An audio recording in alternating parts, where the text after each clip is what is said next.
کبھی آپ کے ساتھ ایسا ہوا ہے کہ کوئی کہانی سنی، دل کو ایک دم سے چھو گئی، لیکن دماغ کا ایک حصہ کہہ رہا ہو کہ یار یہ سچ نہیں ہو سکتی، ہے نا؟ ایک عجیب سی کیفیت۔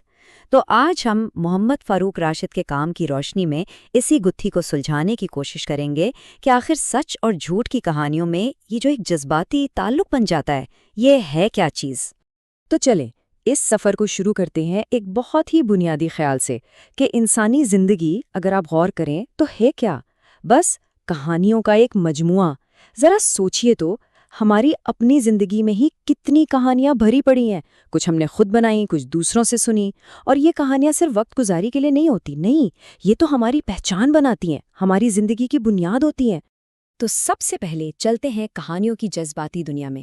یہاں ہم صرف یہ نہیں دیکھیں گے کہ کہانی کیا ہوتی ہے، بلکہ اصل میں یہ سمجھنے کی کوشش کریں گے کہ یہ ہم پر، ہمارے دل و دماغ پر اثر کیسے کرتی ہے، کیونکہ اصل گیم تو جذبات کا ہے۔ ہر کہانی کے پیچھے کوئی نہ کوئی احساس، کوئی جذبہ چھپا ہوتا ہے جو اسے آپ کہہ لیں کہ طاقت دیتا ہے۔ اور یہیں پر ایک بہت ہی آپ کہیں کہ حیران کن بات سامنے آتی ہے۔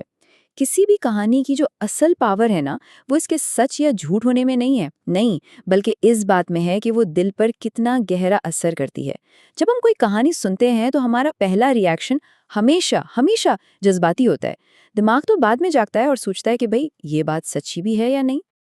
اچھا، اب آتے ہیں اس بڑے سوال کی طرف جو اکثر ذہن میں کھٹکتا ہے۔ آخر یہ جو جھوٹی کہانیاں ہوتی ہیں، ان میں اتنی کشش کیوں ہوتی ہے؟ ایسا کیا جادو ہوتا ہے ان میں کہ وہ سیدھا دل پر لگتی ہیں؟ چلیں ذرا اس فریب کے پیچھے چھپے راز کو سمجھتے ہیں۔ دیکھیں، جھوٹے بیانی اکثر ہمارے بنیادی جذبات کو ٹارگٹ کرتے ہیں، جیسے درد، محبت، قربانی، خوف اور امید۔ یہ وہ چیزیں ہیں جو ہم سب محسوس کرتے ہیں۔ اس کی ایک عام سی مثال لے لیں۔ اکثر سیاسی مہموں میں ایک خوف پیدا کیا جاتا ہے، ملک خطرے میں ہے کا نعرہ لگتا ہے۔ اب یہ بات سیدھا ہمارے جذبات پر حملہ کرتی ہے، ہماری منطق کو، ہمارے سوچ کو بائی پاس کر جاتی ہے، اور لوگ اس کی حمایت کرنے لگتے ہیں۔ تو مطلب کیا نکلا؟ بات یہ ہے کہ ہمارا دماغ بنا ہی کچھ اس طرح سے ہے۔ سائیکالوجی بھی یہی کہتی ہے کہ ہم پہلے کسی بات کو جذباتی طور پر قبول کرتے ہیں اور اس کے بعد بہت بعد میں اس کے منطق پر غور کرتے ہیں، اور بس یہی وہ کمزوری کہہ لیں یا انسانی فطرت جس کا فائدہ اٹھا کر جذباتی کہانیاں، چاہے وہ جھوٹی ہی کیوں نہ ہو، ہم پر اثر کر جاتی ہیں۔ لیکن کہانی یہاں ختم نہیں ہوتی، اس کا ایک دوسرا رخ بھی ہے۔ اگر جھوٹ اتنا پاورفل ہو سکتا ہے تو پھر سچائی کی اپنی طاقت کیا ہے اور وہ کیسی ہوتی ہے؟ چلیں اب ذرا سچ کی گہری اور پائیدار طاقت کو کھوجتے ہیں اور دیکھتے ہیں کہ یہ جھوٹ کے دھوکے سے الگ کیسے ہے۔ اور یہاں فرق بالکل صاف نظر آتا ہے۔ ایک طرف ہیں جھوٹی کہانیاں، ان کی بنیاد کیا ہے؟ یا تو کسی کا تصور یا پھر کوئی خاص ایجنڈا۔ لیکن دوسری طرف ہے سچی کہانیاں۔ یہ کہاں سے آتی ہیں؟ یہ جنم لیتی ہیں حقیقی زندگی کے تجربات سے، اصلی جدوجہد اور کامیابیوں سے۔ جیسے ایک ماں کی قربانی کی کہانی سوچیں، یا کسی قوم کی آزادی کی جدوجہد۔ یہ ایسی کہانیاں ہیں جو سچ پر مبنی ہیں۔ ان کہانیوں میں جو جذبات ہوتے ہیں نا، ان میں ایک الگ ہی گہرائی ہوتی ہے۔ کیوں؟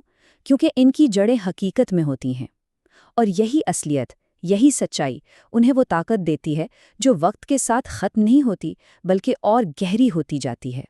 اچھا، ابھی تک تو ہم بات کر رہے تھے کہ کہانیاں ایک فرد پر کیسے اثر کرتی ہیں، لیکن ذرا سوچیں، جب یہی کہانیاں پھیل کر پورے معاشرے تک پہنچتی ہیں تب کیا ہوتا ہے؟ چلیں اب ذرا بڑے پیمانے پر دیکھتے ہیں کہ فکشن اور حقیقت کی یہ کشمکش ہمارے پورے معاشرے کو کیسے بدل سکتی ہے۔